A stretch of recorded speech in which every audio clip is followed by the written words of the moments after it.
it's your career.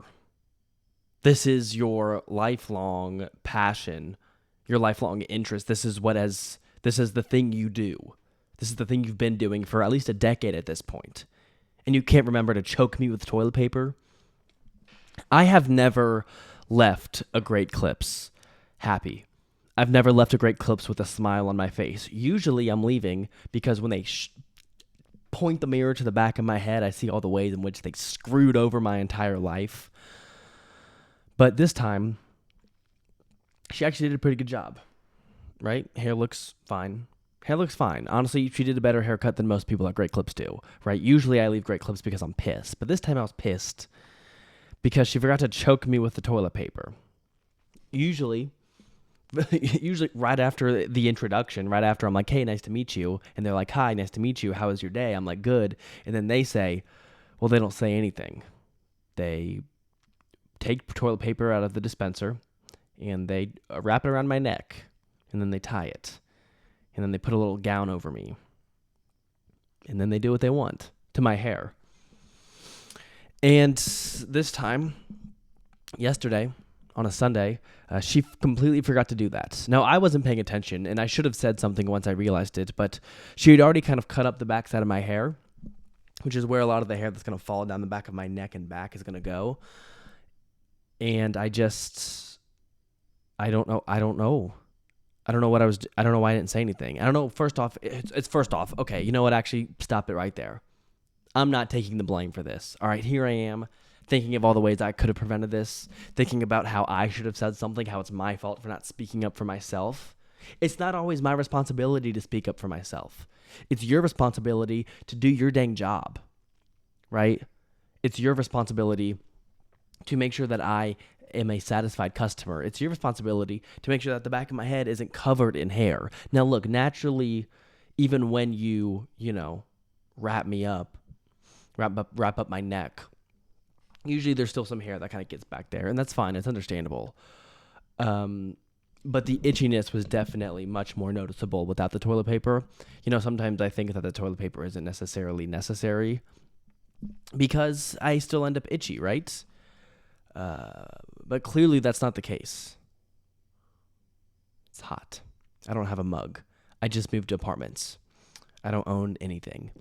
I think what happens is that you kind of get into such a flow state, right? You're doing haircut after haircut after haircut. You're getting your $5 tip, your $7 tip, your $9 tip, your $5 tip.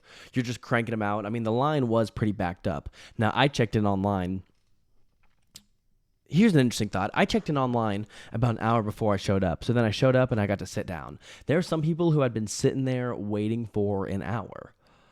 And still couldn't get a haircut. They were still waiting in line. And it's because they didn't know to use the app. And that sucks for them. It was like a mom was there with two of her kids. And now she's stuck at Great Clips for 2 hours because she's so busy being a mom. She doesn't know to download the app for everything you do in your life. You need an app for everything you do in this life. Everything you do in this life needs an app. Whether it's eating at McDonald's or getting a dang haircut. If you don't have the app for it, you're wasting money and you're wasting time in this instance. But she probably doesn't know that. She's busy being a mom, which is the hardest job in the world, if you don't count the others. So, yeah, that sucks for her. I feel bad. Not that bad because I didn't want to wait that long, right? I'm glad I could skip her in line. But it's just, yeah, it's you need to keep up with technology. There is no excuse. If you don't keep up with technology, you're going to waste your life. You're going to waste your life at hair salons, and you're going to waste your money at McDonald's. But at the same time, you're not addicted to the technology. And so in that case, your life is better than mine. So but as I was saying, yeah, you just kind of get into a rhythm, haircut after haircut after haircut, and you forget what you're doing. There's just like the little things. It's the little things that you overlook, right? It's the shaving on the back of my neck. It's the choking me up with the toilet paper that you forget to do because it's not on your list of priorities. But when you forget about the little things, when you ignore some of those little things, that has a big impact.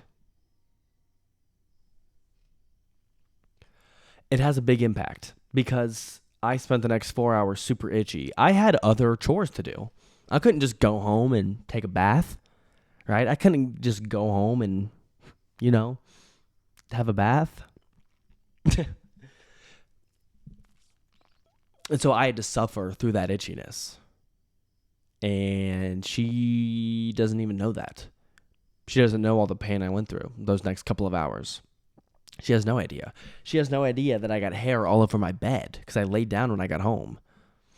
And that's not really her fault. That's my fault, I guess. She didn't blow dry my hair very well either at the end. Sometimes you blow it to get all the hair off, and it was like a 4-second blow, and that was it. So that was pretty disappointing.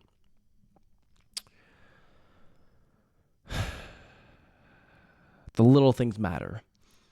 And sometimes we think they're little things because we don't see the consequences of them. So like to her forgetting to choke me with the toilet paper, which is like a little thing she forgot to do. But she doesn't understand that it's a big thing for me because now I'm suffering.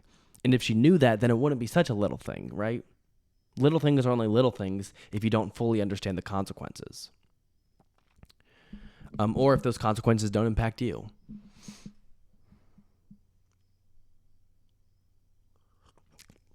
It's still hot. All right. Thank you.